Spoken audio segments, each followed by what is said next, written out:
Today I would like to invite you to listen to the Dhammapada of the Buddha Shakyamuni, the 90th verse from the Buddhist scriptures on the YouTube channel TN Thai in the USA. For him who has completed the journey, for him who is sorrowless, for him who from everything is wholly free, for him who has destroyed all ties, the fever of passion exists not. When this sacred verse appears in the radiant treasury of the Dhammapada, it shines like a tranquil moon rising above a night filled with wandering clouds. The Buddha brings forth these words to guide beings who are endlessly moving through the landscapes of birth and death, beings who often do not know where the road begins and where the road ends. When we hear this verse, our hearts can gently awaken to the quiet truth that freedom is not a distant land, and peace is not a treasure buried beneath countless lifetimes. Peace is simply the natural fragrance that rises when the fires of craving have been extinguished. Freedom is the gentle breeze that flows when the knots of attachment have been untied from the heart. The Buddha speaks of one who has completed the journey, and though these words appear simple, they point to a path that is profound. The journey is not about distance. It is not measured by mountains climbed or oceans crossed. It is not found in the number of scriptures memorized or ceremonies performed. The journey the Buddha speaks of is the inner crossing, the deep path where the mind walks through its own illusions and quietly lays them down. When the mind is still, the journey dissolves.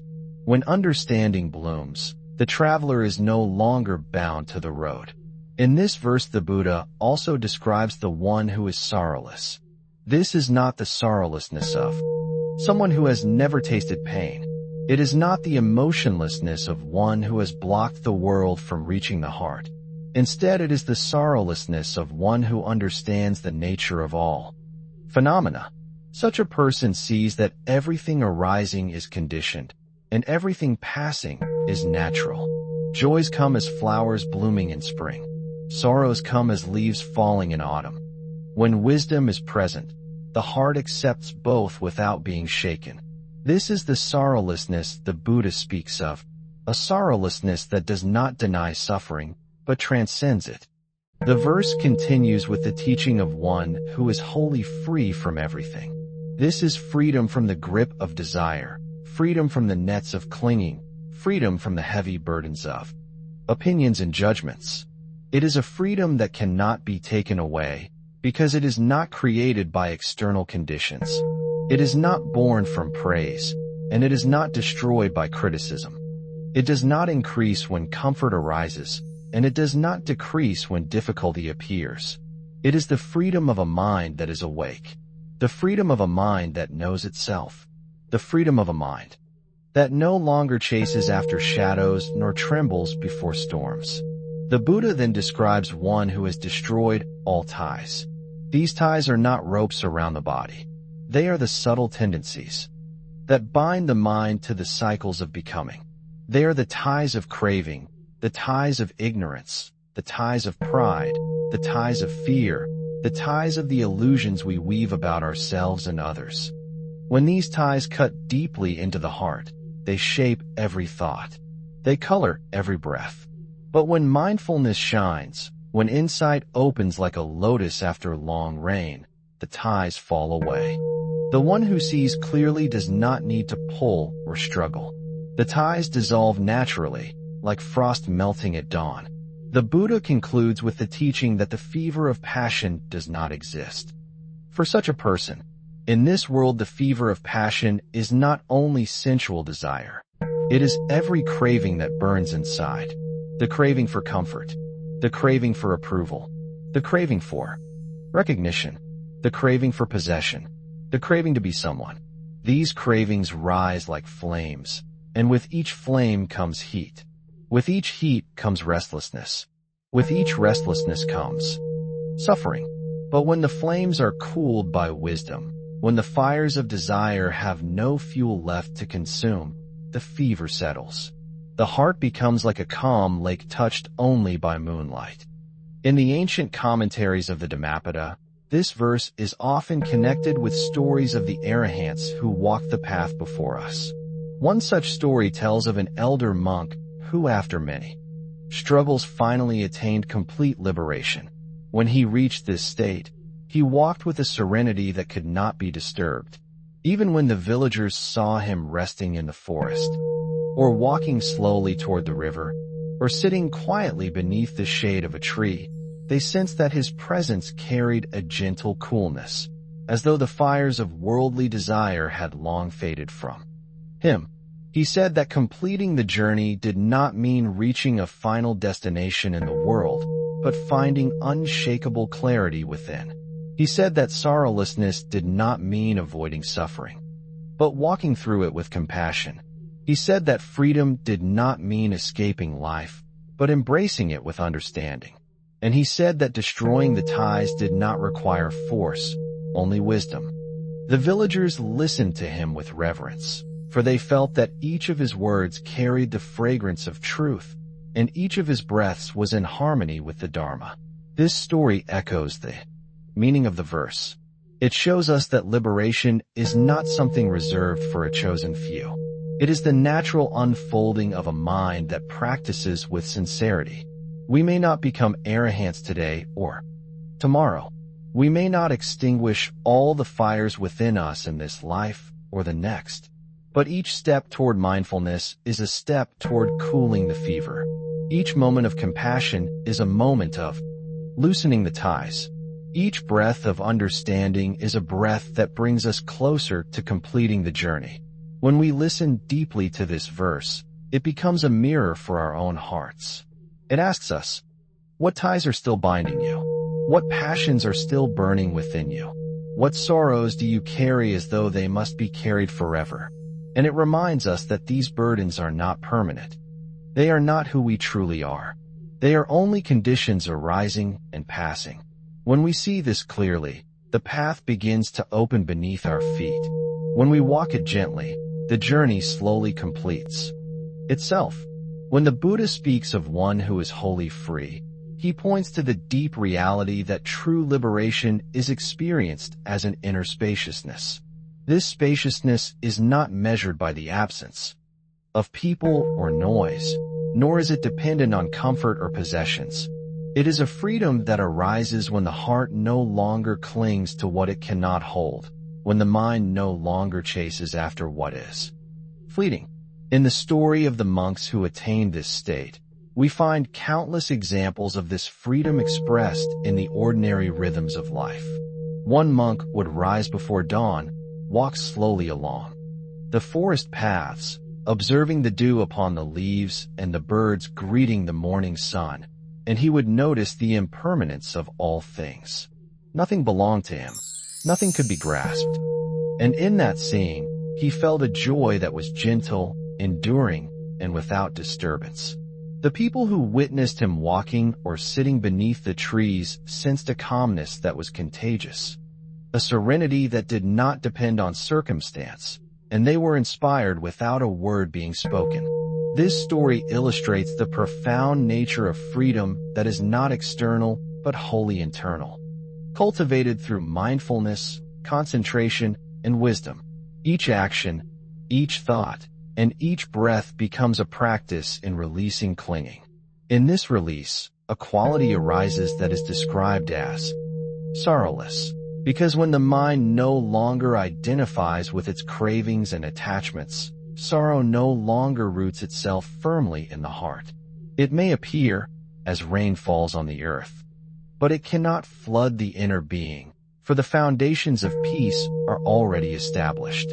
The Buddha's words encourage us to recognize that the journey to this state is not separate from the journey of everyday life. Every moment, every encounter, every thought presents the opportunity to let go, to release, to experience freedom. The path is not a retreat from the world, but a transformation of how the mind engages with it. Just as the monk in the forest moves through the world without being ensnared by it, we too can practice cultivating awareness that frees us from the fever of passion.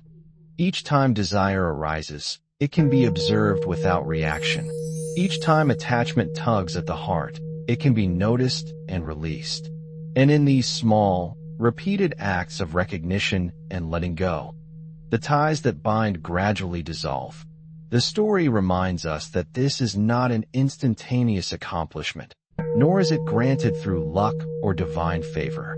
It is the product of patient, consistent practice that aligns the heart with the truth of impermanence, the truth of suffering, and the truth of non-self.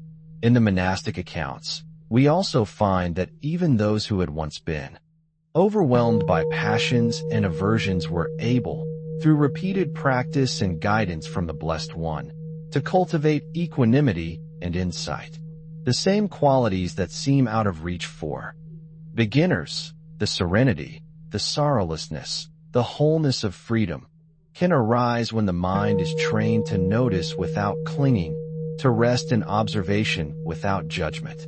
The Blessed One's teaching emphasizes that this journey is universal.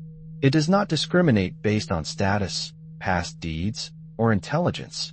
Anyone who dedicates themselves to the factors of enlightenment, mindfulness, investigation of phenomena, energy, joy, tranquility, concentration, and equanimity, can gradually realize the cessation of the fever of passion. The story illustrates that there are no shortcuts, no magical transformations, only the gradual unfolding of insight through sustained effort. As the monks in the stories faced the challenges of both internal agitation and external conditions, they learned that sorrowlessness does not mean escaping difficulty, but embracing it with awareness. When challenges arise, the awakened mind does not react with fear or clinging. It observes the arising and passing of conditions with clarity, knowing that these are natural and impermanent. In this way, the fever of passion, which once disturbed the mind, has no power to disturb it again. The verse also teaches the importance of detachment, not as a cold indifference, but as an engaged freedom. One who is free from all ties is not rejecting life or turning away from the world. Rather, they are responding with clarity and compassion without being trapped by desire or aversion. Their relationships, their actions, and their thoughts all reflect understanding, not attachment. In observing these stories and reflections, we can see that the Buddha's teaching offers both an ideal and a practical guide. The ideal is the full realization of sorrowlessness, complete freedom, and the cessation of all ties. The practical guide is the cultivation of mindfulness and the factors of enlightenment in each moment. When the practitioner consistently returns to awareness, each thought, feeling, and sensation becomes an opportunity to practice letting go. Slowly, the mind begins to experience the spaciousness that the verse describes. In practical terms, this means observing desire when it arises, noticing the subtle craving for recognition or comfort, and letting it pass without feeding it. It means noticing anger or aversion and allowing it to dissipate rather than grasping onto the story it creates. It means practicing generosity in thought, word, and deed without expecting return. In this careful, gentle cultivation, the heart begins to experience sorrowlessness. And when sorrowlessness arises, the mind is no longer inflamed by the fever of passion. This is the living meaning of the verse, that liberation is both possible and present here and now, not as an abstract ideal, but as a direct experience that anyone can approach with effort, patience, and mindfulness. Through the examples in the Dhammapada and the stories of the monks who walked the path, we are reminded that the heart's freedom is not an external acquisition, but an internal transformation. We do not need to change the world outside to find liberation. We need only to practice clarity, patience, and wisdom within. And in doing so, the fever that has burned through so many lives gradually ceases, leaving the mind cool, spacious, and luminous. As we conclude this reflection on the 90th verse of the Dhammapada, let us rest quietly with the understanding that liberation is not distant or impossible. Each moment presents the opportunity to observe the mind, to release clinging, and to cultivate insight and compassion. As the verse teaches, the one who has completed the journey, who is sorrowless and free from all ties, experiences the absence of passion's fever. This is not an abstract ideal, but a living reality accessible to all who practice sincerely. Let us take inspiration from the stories of the monks who walked the path, and let us carry this understanding into our own lives. Each mindful breath, each compassionate action, and each moment of letting go contributes to the unfolding of freedom and peace. Thank you for watching my video. Namo. I wish to bring this merit towards all disciples and sentient beings, all of whom will attain Buddhahood. Remember to like, share, and subscribe to my YouTube channel. I really appreciate your time.